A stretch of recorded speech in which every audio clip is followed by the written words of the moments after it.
Hey, thanks for pressing play on this episode of the Brassy broadcast. I'm your host, Jen Eads. I'm a musician, a student of the creative universe, and a curious girl full of questions. I'm also the HBIC, head broad in charge at the Brassy Broadcasting Company, where I help do-gooders of all kinds create and produce podcasts and other audio content. And speaking of podcasts, if you're looking for a home to host your podcast, check out my friends over at Libsyn. That is where the Brassy broadcast lives. And if you use the code Brassy, you're going to get the current month and the next month of hosting for free. You can check them out at Libsyn, LIBSYN.com. I'm trying something new with this episode. I'm sharing an interview with Ariel Hyatt, founder of CyberPR, that originally aired in episode 15 of the Brassy broadcast. And I have to tell you, it feels like that was a million years ago. So why am I sharing it again? Well, because this is one of the most downloaded episodes in Brassy broadcast history. And as new listeners are tuning into the show every week, I want to make sure they aren't missing some of the gems in the back catalog. If you heard this the first time, listen again. I guarantee something new is going to jump out of those earbuds that you didn't hear the first time. You're just ready to hear it now. The strategies that she shares about how to get out of our own way for success, the importance of sharing our signature stories, and why you need a newsletter are all still incredibly relevant. This conversation was geared toward musicians, but the secrets shared can be applied universally, no matter what sandbox you're playing in right now.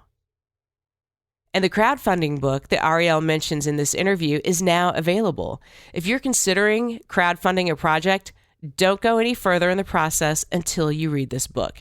She walks you through it step by step. And I'll have a link to it in the show notes. And you can also hear our in-depth conversation around crowdfunding in episode 62. And the good news is Ariel has just released a new book, The Ultimate Guide to Music Publicity. And I'll share a link in the show notes where you can get it for free, or you can also get it for 99 cents on Amazon. And the beauty of this book is in its structure. She's done the heavy lifting and broken PR down into 3 parts. Part 1 is getting ready for music PR. Part 2, how to do your own PR. And Part 3, how to hire a publicist to help you. So check out this book, even if you're not a musician, because the basic principles are universal. Now enjoy my conversation with Ariel Hyatt. Ariel, welcome to the show. I'm so happy you could join us today. Thank you so much for having me. It's a pleasure. Ariel is the founder of a successful PR firm, an international speaker, and author of 4 books, 3 out and 1 coming in 2015. Her trademarked award-winning CyberPR process marks the intersection of social media, PR, and online marketing. Her PR method is taught at several universities. However, she's best known in her industry for her ability to simplify and explain things that creative minds don't necessarily love: PR, marketing, and social media. All right, so I'm going to catch my breath. And can you fill us in on how you arrived at this magical place in your life where you're doing the work that you love by handling the things that many of us struggle with on a daily basis? Yes, I can. It's interesting when you're sort of in the zone of providing something that people do struggle with, because for me, social media and communicating like this and PR, it's fun and easy, and I embrace it. And it's very interesting having conversations basically all day long with artists that are so allergic to this stuff. And I totally understand why. I think, when you sign up to express who you are through your art, you didn't sign up to tweet or do Instagram or Facebook or blog or maintain a website or look at your statistics for your newsletter opens or all the other things that don't feel great. I mean, how I arrived at it is basically I'm a huge music fan. I'm the daughter of a documentary filmmaker. So I grew up, my dad made films about art and artists. I grew up in a house full of interesting artists always coming around. And I, at a very early age, really began to understand the artists. And my dad is very much like a lot of my clients, where when he was starting out, the world of filmmaking was very, very different. And then as he was hitting the pinnacle of his career, the entire filmmaking industry changed. And I watched what happens when you don't actually decide to roll with the punches, when you don't adapt to the changing world, how quickly the world will leave you behind. And so I see that every day with my artists, where, not only do we have to do all this stuff, but it's really confronting because you think you've learned something that works, or a way that was giving you great success in your past, and now it's not working anymore. And that's just called living in the digital age. And so that's a very long answer to a short question, isn't it? But really, I love artists. I understand how they think, and I'm dyslexic and had learning disabilities growing up as a kid, and so I always had to figure out what felt really complicated and make it easy so that I could, survive and thrive. And so I think that why I succeed at what I do and why artists are drawn to the systems that we create is I've done that for myself, and then I sort of share it with the world. And so all of this stuff that seems confounding isn't really when you break it all down. When did you realize that CyberPR was going to be more than just a company and you actually needed to create a process? I started studying business, actually. I was like many entrepreneurs. I just got this message, actually, from my mother, who's a very successful entrepreneur, and from a lot of people in my life, which was sort of do your passion, do what you love, and the money will follow.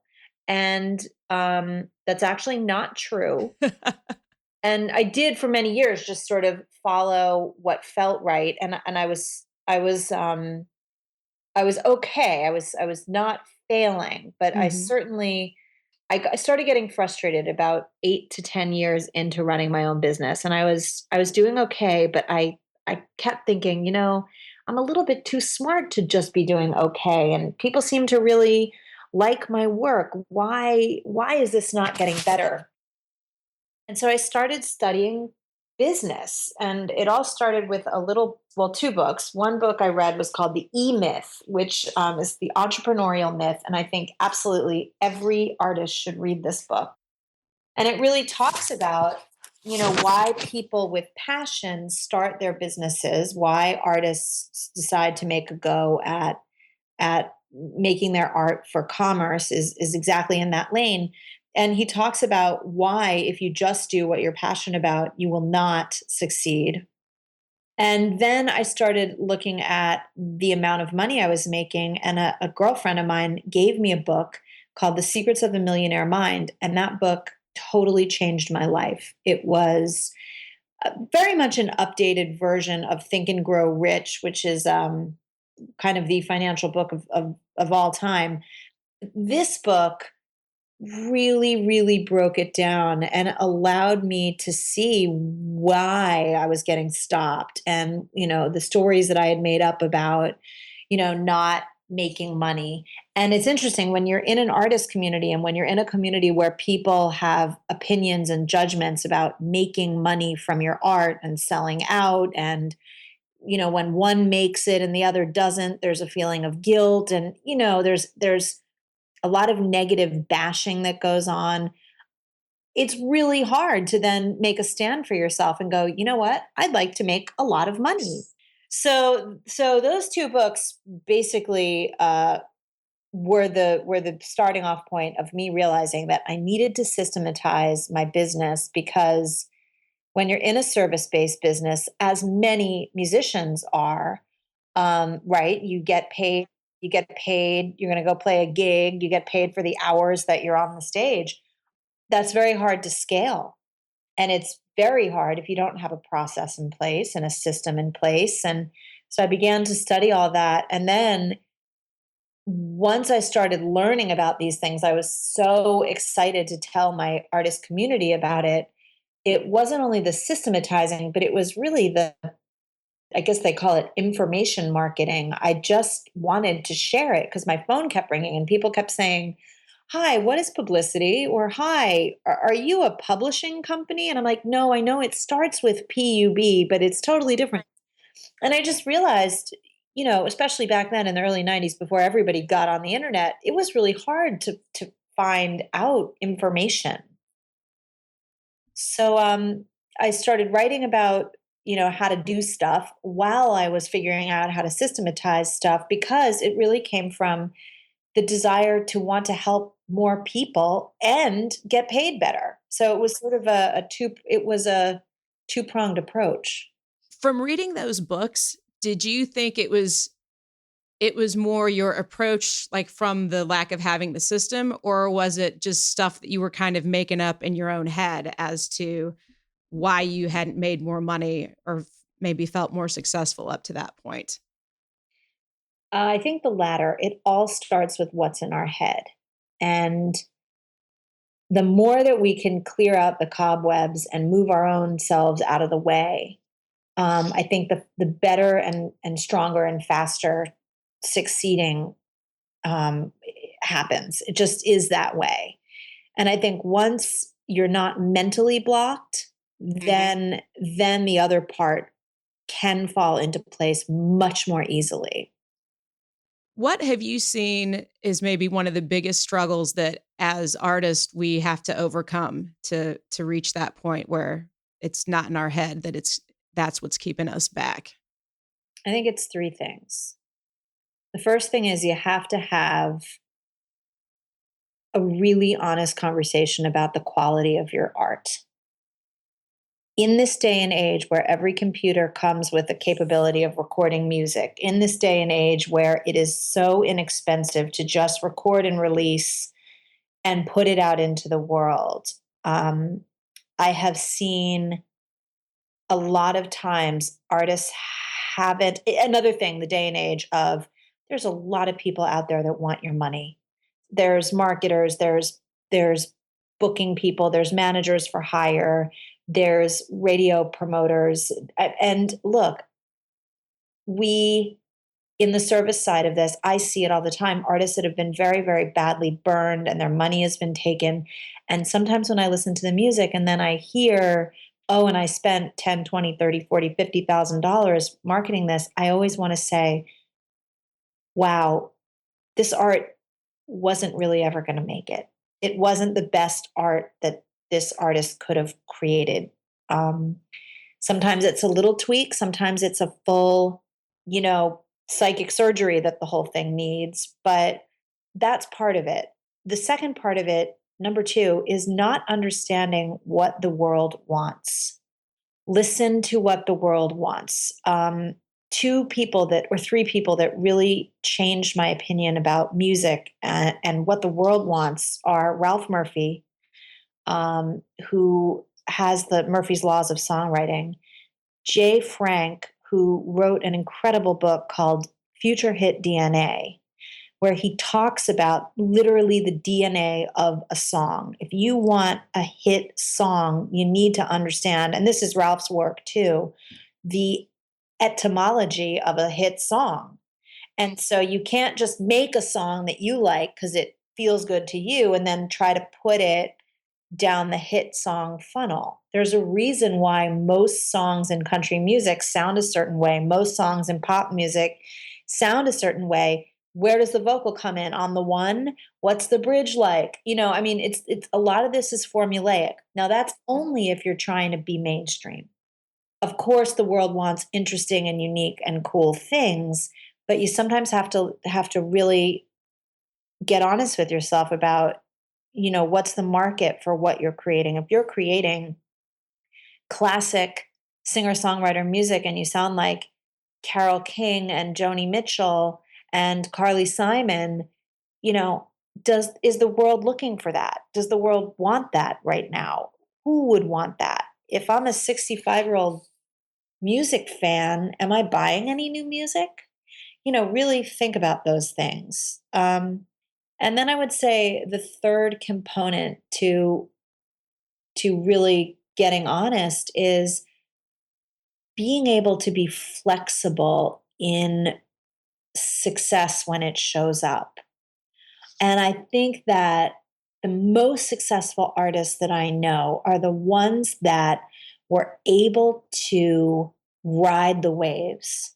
So maybe your dream was you wanted to tour the world playing only your totally original music that you write, but then it might show up really differently, and you might get the opportunity to tour the world playing in someone else's band or managing someone's tour or playing cover songs. I mean, I've seen magic happen, magic, when you're able to go. I think a day in my life is a better day if I'm holding my guitar than if I'm not, as opposed to, it has to show up this way and I have to be, that's when it's going to be tricky at best. So I watched your interview with the creative entrepreneur, and I will be sure to include a link to that in the show notes for this show. I wanted to take a little bit deeper dive into a couple of the topics that I saw you discuss there. And the first one is, as a musician or as a business, how do you determine what your primary niche is? And when do you know when it's either time to pivot or maybe expand on it? There's never been an easier time to figure this out, and that's what's so cool. Facebook has a little button called Insight.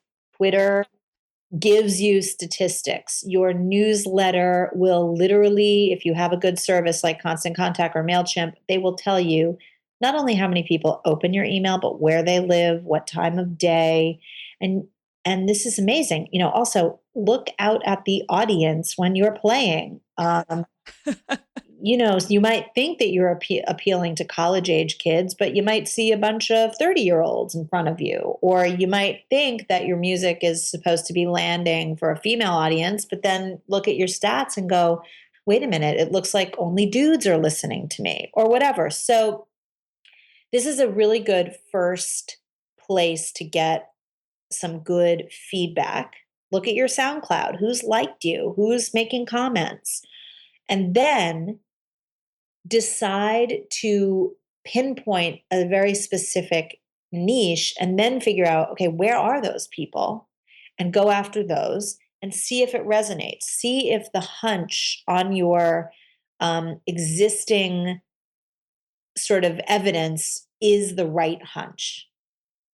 And so I think testing the waters gently is always a good place to start. I mean, if you're convinced that like fans of a specific artist are also going to really, really like you, and don't choose, Led Zeppelin or, the biggest artist in the world, maybe choose someone that you might be able to play with, someone in your hometown, someone who's 2 or 3 years ahead of you.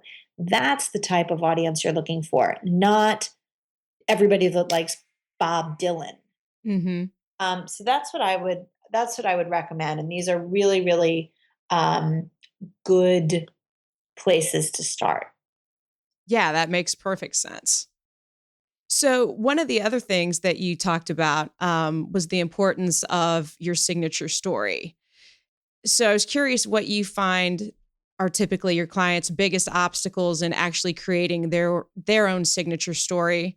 And do you think it's sometimes maybe harder for us as women to actually see greatness and share our story because maybe we're concerned that, oh, it's going to sound like I'm bragging? Yeah, it's going to sound like you're bragging, and the culture of shaming women that have any type of success is so prevalent. I just watched a documentary a couple of nights ago called "Are Women Funny?" I think it's called, and it was about the comedy world. I might be getting the name a little bit wrong, but I'll look it up. But the point of this documentary was women in the comedy world are, yeah, it's called "Women Aren't Funny." and it's by a comedian named Bonnie McFarlane. And she goes around the country asking everyone from the most famous comedians to Joan Rivers about females in comedy. And what you quickly see is out of all of the thousands of comedians that are on the road doing the circuit right now, only 11 of them are women. Really? Yeah, it's like it's incredible. And then you find out that, out of 100 dudes that are doing stand up, 5 are women. And so, yes, back to that. It's first of all, a signature story is not a bio. And we've come up in a world where bios were sort of the standard fare for, like, I'm creating a press kit, or I'm building my website, or I need to send something to a booker. And then you put together this bio, and the bio writer interviews you, and they start with some, basic getting to know you questions like, where were you born, and how did the band form, and where did you study your music, and all of that is interesting from a historical perspective, but that is not your signature story. And your signature story needs to be a moment, an antidote, something that was a pivotal moment for you. Why are you making music? Why are you making music about a very specific topic? What was the day that you realized that music had to be what you do? I was talking to an artist yesterday, and she, wrote me this beautiful email and said, I've lost so many people in my life, best friends, my father. Then I got sick and I was lying in a hospital bed and the prognosis wasn't good. And I just kept thinking, I need to make music, and I hadn't done it. That's a signature story right there. Not everybody has some sort of giant, profound signature, like, oh my gosh moment, but that's the heart of it. That's what a signature story is. And the reason why it is so relevant is people are starving to connect. That is why social media is doing what it's doing. That is why there's 1.3 billion people on Facebook, like it or not. We love connecting to one another, and we're connecting via stories. And so, as women, yes, it has been historically, we have been shamed for bragging. We're not allowed to do that because what would people think? And so that definitely will feel challenging. And then, the other thing is, if your story, I think women more than men worry about, is everybody going to like us? Right.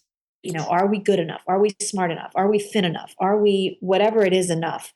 And that little monster, especially when you begin to put yourself out, really will come into play to work against you. And so, if you write a story, there's always this question around, do I really deserve to have this story? Can I really put this out there? So I think it's less about feeling like you're bragging and more about, like, feeling like you have the right to go out and be bold in what you're saying. How do we get around that? Like that whole not good enough monster?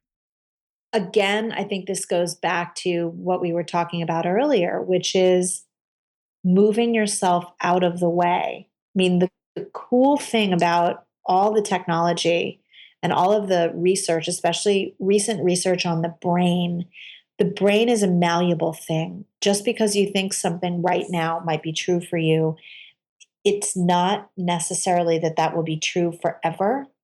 You can retrain your brain to cancel out those negative messages that you probably got from a horribly critical parent or a boss. Or, I mean, this woman, again, I spoke to yesterday, said she was doing really well in her community, and a fellow musician said something so scathing and so hurtful and so painful that she stopped singing for 5 years. Oh my gosh. It can happen. A friend of mine works at a clinic for overweight, for people that are obese, she says that she sees it all the time.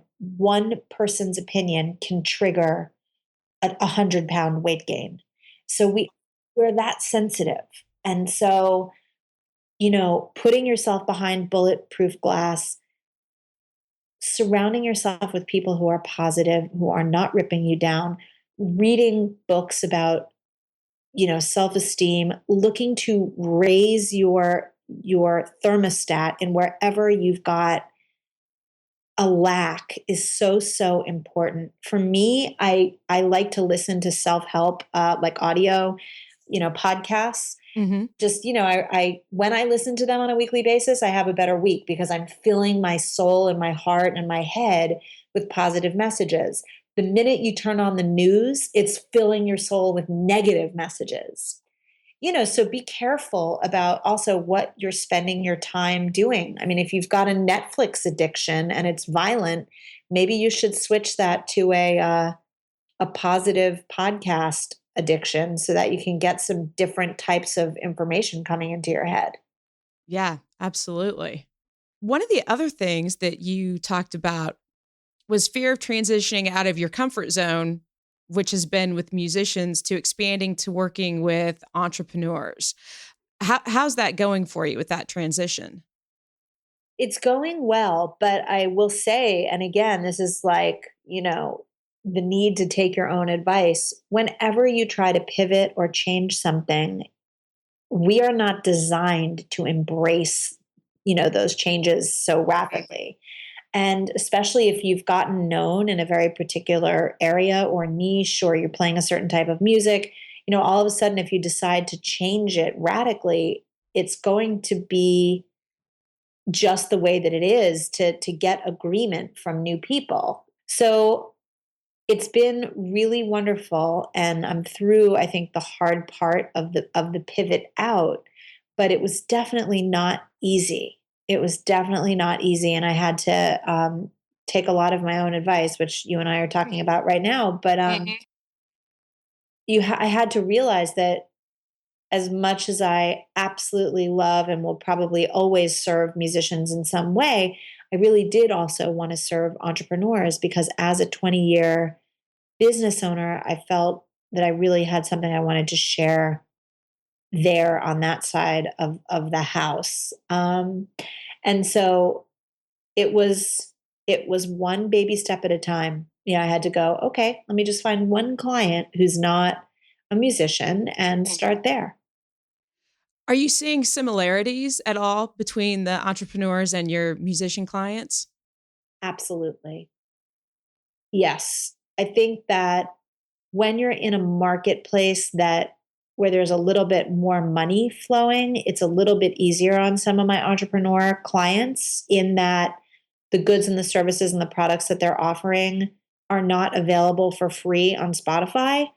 But it's still about having a plan, having a focus, figuring out what your key message is, and having targets that you go after, having the sort of wherewithal to keep your eye on the prize and not get distracted. So all of those principles absolutely remain. And, I always love working with women. And again, that same moving yourself out of the way side of the house is key. So, how do you stay ahead of the curve with new technology and social media? Because I swear it feels like there is something new out there every day. There is. I don't actually think that I stay so far ahead of the curve. I'm not a big believer, especially with artists, that we need to be early adopters. Maybe if something calls to you that you find out about that's so amazing, but really I'm a big believer in go where there's already a track record. If you do see something brand new that pops up that's getting buzzed about or blogged about, and that's how I find out about pretty much everything, is reading technology blogs, reading social media blogs, and just keeping my eye on trends. I'll keep my eye on it for long enough until I see it begin to create a buzz. And then once it does that, we might look at it, do we need to add that in here at CyberPR? Is that part of the bag of tricks that we're going to be arming ourselves with. But I really think unless you already know how to use what's out there right now, don't concern yourself with the next shiny object.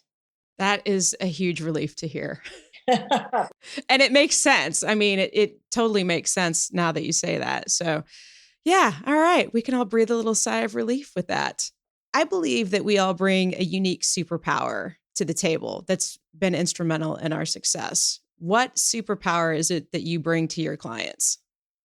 Oh, wow, that's a cool question. Thanks. I think the superpower I bring is my desire to educate my clients and to really take their hands and bring them through this journey, because that's where the power in this stuff lies. I'm not a big believer in hire someone to do stuff for you if you are not understanding what that stuff is, because you will always be rendered powerless. And that doesn't mean that you have to learn how to be a radio pitcher, or you have to, learn how to be a publicist and do every single thing, or you don't have to learn how to manage all your social media if you would rather stab a pen in your eye. But, even in the studio, if you know a few of the basics, it's going to save you a lot of money. B, when you hire someone, you're going to have a sense of, are they doing that right? I always joke about car mechanics. It's like, these people do this magical stuff. When I owned a car, I went to this amazing car mechanic who was a woman, and she was the only car mechanic in the town I was living in. It was Boulder, Colorado, that had a reputation of not ripping people off. And she was like, you know what? I just taught myself how to be a car mechanic because this isn't rocket science, and I wanted to help people. So I don't think you have to go that far, but it's very interesting. My favorite clients are the ones who have gotten a good grip on their marketing and PR, or at least know what they want, and they're not so scared and confronted and freaked out by it, because then we can really partner. That makes sense. To go along with your superpower, what tool has been really critical for you in helping your clients be successful? Is it social media? Is it something else? I think the tool that if everyone listening and all my clients could get, that is the most important tool to rely on for your career, and it's not a sexy tool. It's your newsletter. Why is that? Because even now in 2015, every single report, every single prediction is still showing that where we're going to make the most amount of money and where the originating message is going to come from that's going to get you paid is in your newsletter list. All right. Something else that I believe in pretty strongly is that mentors often play a key role in our success. Have you had a mentor that impacted your career? I have. It's very interesting. I've found a lot of frustration when I got into the music business of the sort of lack of mentors that are available. Mm-hmm. Um, However, I am very lucky in that my mother is an entrepreneur. And so I grew up not having fear around entrepreneurial things. So that was sort of a built-in early mentor, and that was great. And then later in my life, my first job ever was working at a record label called What Are Records. And at the time, he was not my mentor, but he very much became a huge ally later. The president of that record label, Rob Gordon, has been someone who has been so generous with what he gives. It's been a real gift, and there have been people along the way.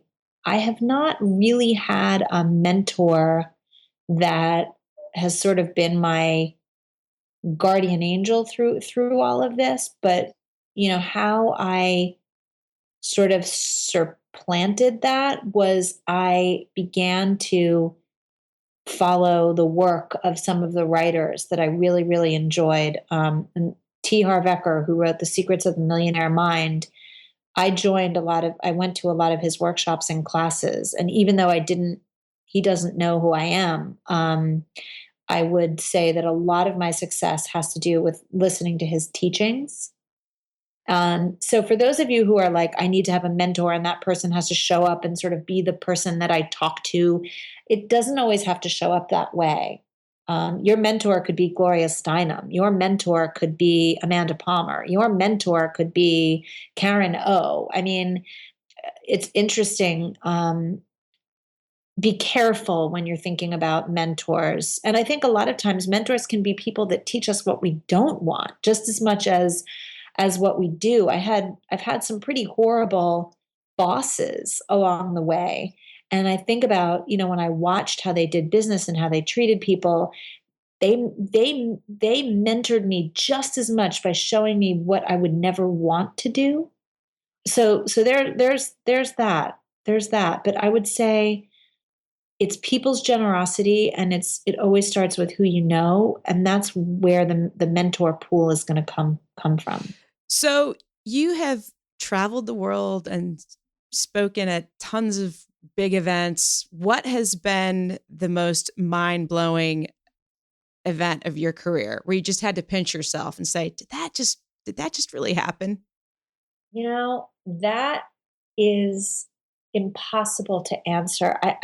I love traveling, and when I was beginning to put some thought around creating the life that I wanted, I began, when I started really digging into this, when I started adjusting my business and going, okay, what would make me want to get out of bed in the morning?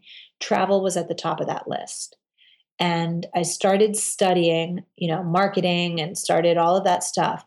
And I'll never forget. I think this will be the one I'll say, but I'll say something about that pinch me moment, because they happen to me all the time. Literally almost every time I travel, I look around and go, "Oh my God, I'm like in Iceland. I'm in wherever I'm in Australia, wherever." And I think, who let me do this?